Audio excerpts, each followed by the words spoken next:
everybody, Philabo10000 here, bringing you another episode of Mag Mammal 2, and today, before we head over to Tier 3 to continue the challenges, we do have something we need to go and buy from the shop. So, let me just move my microphone back a little bit. Alright, it is time to buy ourselves a few items from Eddie. Because I got a nice 600 bolts from that minigame, I'm gonna buy myself the Mets helmet so that I get rid of my knockback, because that knockback has been driving me absolutely insane. And do we have any bolts left? We have 42. I don't think that's enough to actually get anything, so I don't think we can get anything as far as costumes go, so we're just gonna head back to Tier 3 and continue in. We've got 5 energy elements, which means there are still 3 more energy elements for us to collect. So, let us go and see what we can find. I don't distinctly remember which levels are coming up, so this should be interesting for a lot of us. This was the dampening, right? Yes. Alright, so heading over here, and we're gonna do this level. 61st.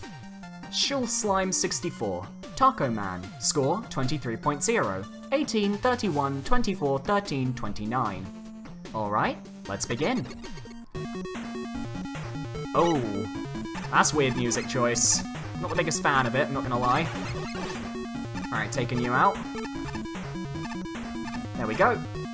Alright.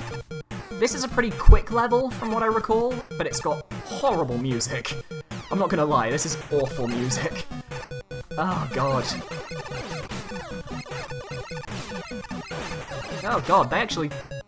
Oh, they're firing the same attacks as Concepcion Man does. Okay, that's interesting. It's the same sort of pellets. Alright, down here now. If I use a charge shot, I should be able to take this guy out. Or not. Okay, maybe if I use my Hornet Chaser instead. Go on. There you go.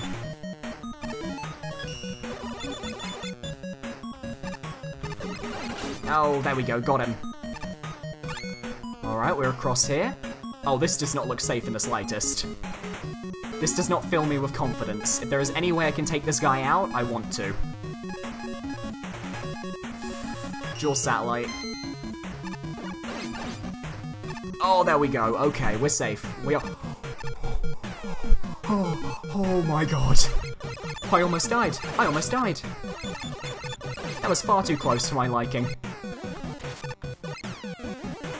Actually, yeah, that just hits him from here. Boom. There we go. Hopefully that's a checkpoint, maybe? Ow. Hello. I'm just gonna use Hornet Chaser, get rid of these guys. I don't really feel like dealing with them. They're not the most fun enemies to face. Alright, thank you, my bees. Oh, no. And onto the spikes. Where do we respawn? Okay, not too far back. But at the same time, not the energy, the pickup of the energy, it stopped me from moving for a second, and I kinda just choked. There we go. Oh! And the sliding continued. Great, great, great, great, great. We're doing good. We're doing very well. The stage isn't too difficult, though. We shouldn't be too concerned. Ow. Actually aims. I didn't know that that thing actually aimed further than it did. Alright, through here. Get dual satellite out so that the Met does not cause any trouble. And I jumped just a little bit too high there. That's my problem.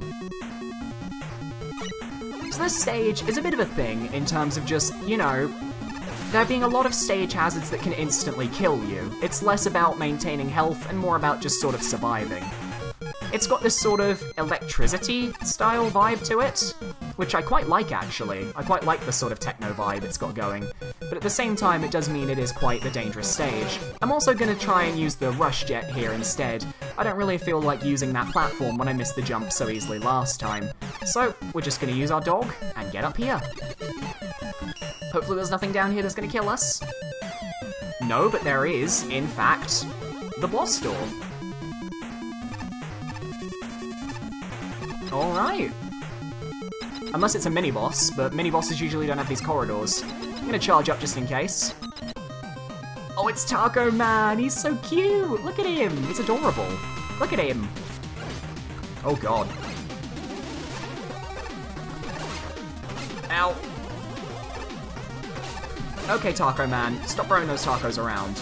Very rude. Okay. Oh! Not very difficult to fight, though. As the self-proclaimed man of tacos, I want to see that big taco attack. There it is.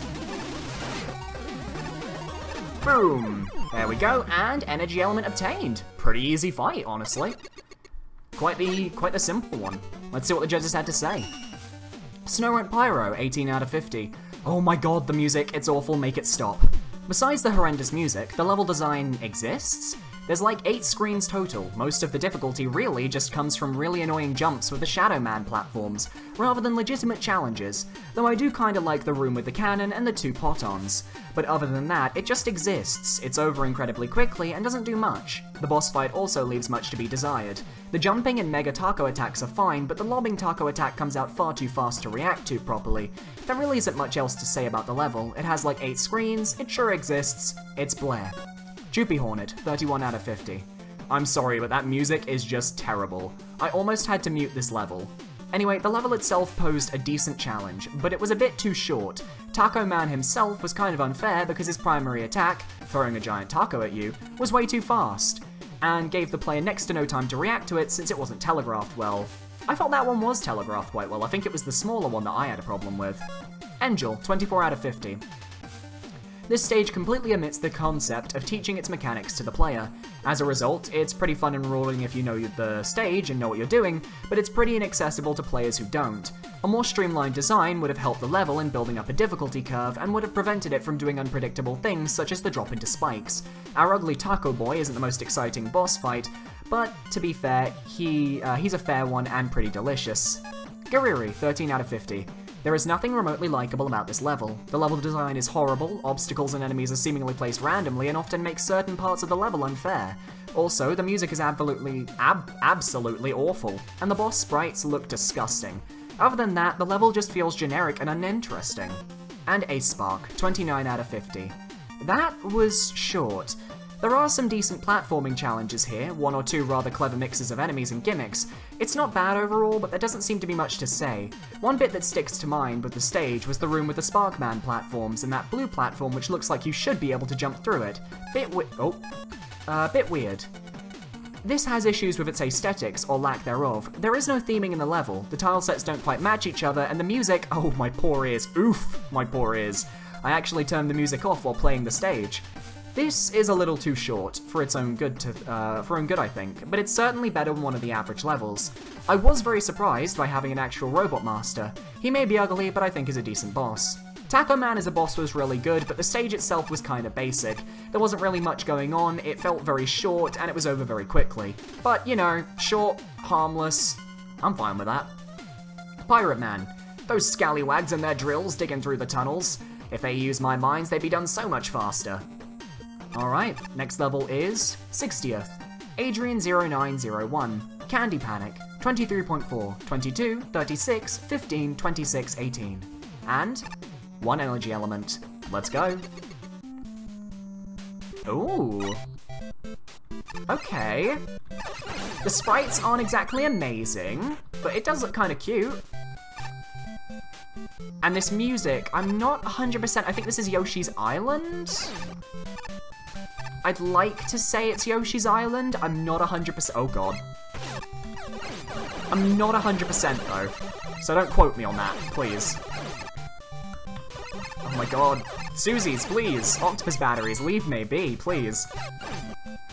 Alright, so that was, that cliff there, you can't actually go through it, you have to slide under it. Wasn't very clear, not very obvious with the tile set.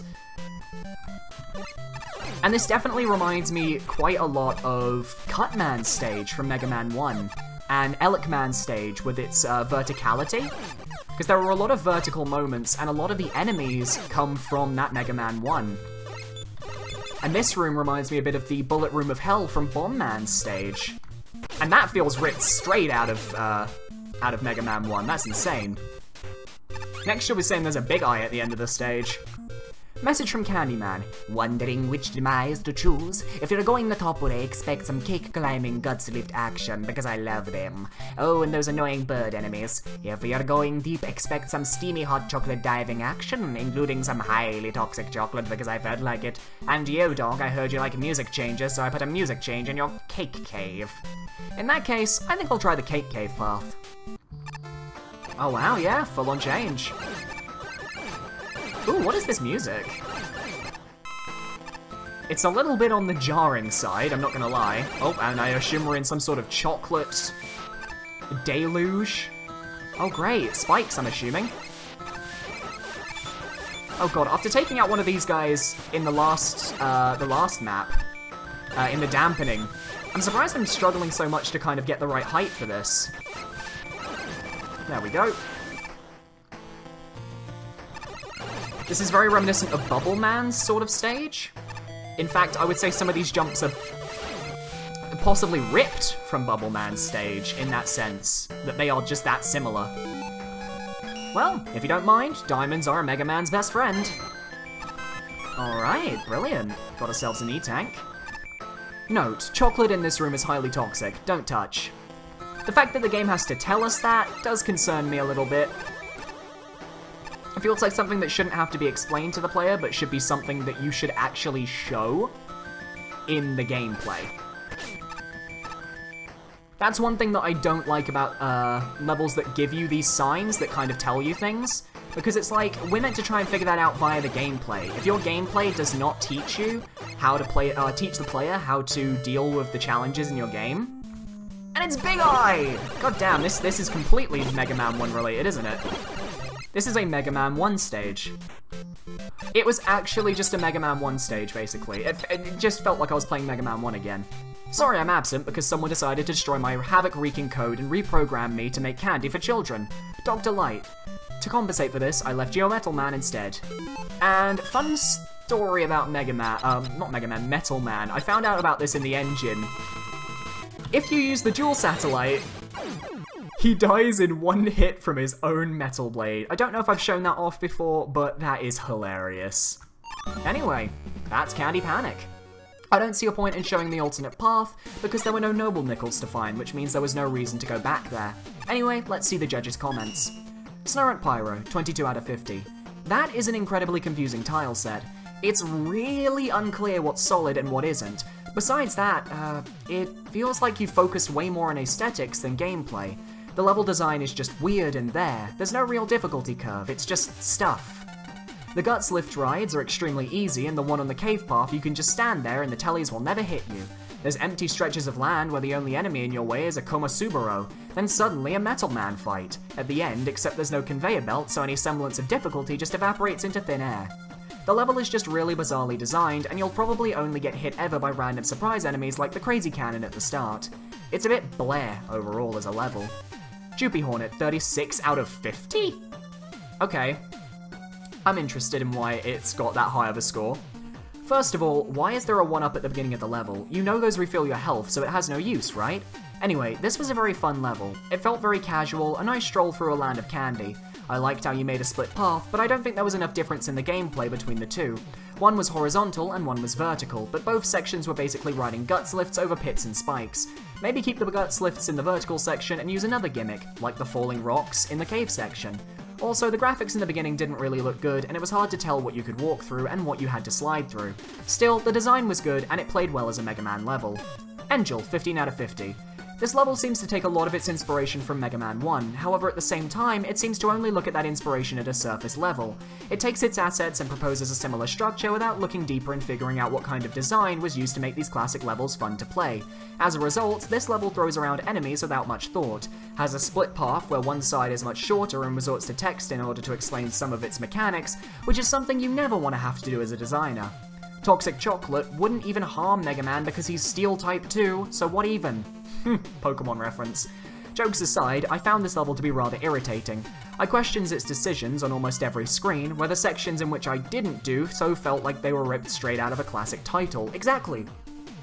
It felt like it was ripped out of Mega Man 1. Gariri, 26 out of 50. I'm not really sure what to say about this level. I like that it looked like how it looked, but that's about it. It's honestly pretty boring, the level design is nothing special, I genuinely don't have a lot to say. This one is just a standard generic level. Ace Spark, 18 out of 50. I guess this level was trying to ape the tropes of Mega Man 1. That is a rather bad game to emulate for a level design contest, especially since that game's tropes were pretty lackluster compared to the rest of the series. This level was dull, with the only interesting segment being the vertical climb on the Gutsman lifts, and the enemies chosen there were appropriate in placement and challenge. The rest of this level does nothing. It is almost entirely enemies, and enemies by themselves are boring. The caverns were especially dull. You didn't even use one of the primary features of the Gutsman lift. Another rather major issue is the tile set. It's not bad to look at, but it actively hinders the level. The tile set seems to actively confuse the player. I'm not sure how the cake frosting is supposed to look like something you can slide through, because it does not look that way at all. Additionally, spikes in the level do not look like spikes. They blend in with the background, and even after I had realized they were spikes, they are so similar to the rest of your surroundings, your mind just sort of forgets what they look like. Instant death hazards really need to stand out. The poison chocolate gimmick is just stupid. If it acts like spikes, make them spikes, because there is no visual difference between the poison chocolate and regular chocolate. Having a sign to tell the player that this thing will suddenly kill them is really poor game design. I was also very disappointed by your signature Robot Master not turning up. After having him taunt the player throughout the stage, you've pretty much wasted any goodwill the player would have had with your level concept, and used a dev kit boss instead. A dev kit boss who doesn't even make sense in your stage. Ending the level how you did might just be worse than not having a proper climax at all. Actually. Yeah, I agree. It was a bit of a mess of a level. I think that it was emulating Mega Man 1 a little bit too much, that it didn't really take what was good about Mega Man 1, which I played recently myself, and it sort of just took gameplay styles and didn't really go further with them. For example, in Cutman's stage in Mega Man 1, it introduces its different enemies and then slowly introduces you to different rooms where you have to deal with different versions of those enemies. For example, the beaks. It introduces you to a few beaks at the start, and then you go through about 2 or 3 different rooms of different beak setups that you have to get through, which is really cool level design because it's just adding on to what you've learned in a safe environment, and then making it a bit more difficult. Same with the octopus batteries from Cutman's stage. You can actually see that if you check out my Cutman stage perfect run video I did many years ago, which I'll link at the end of the video. But this stage did not have that. It didn't really ease you into the mechanics, it didn't really teach you anything about the enemy design, it didn't really do anything or mutate the design in a way that would make the challenge interesting. It just sort of stood out for its aesthetics, and I don't think it was that strong of a level.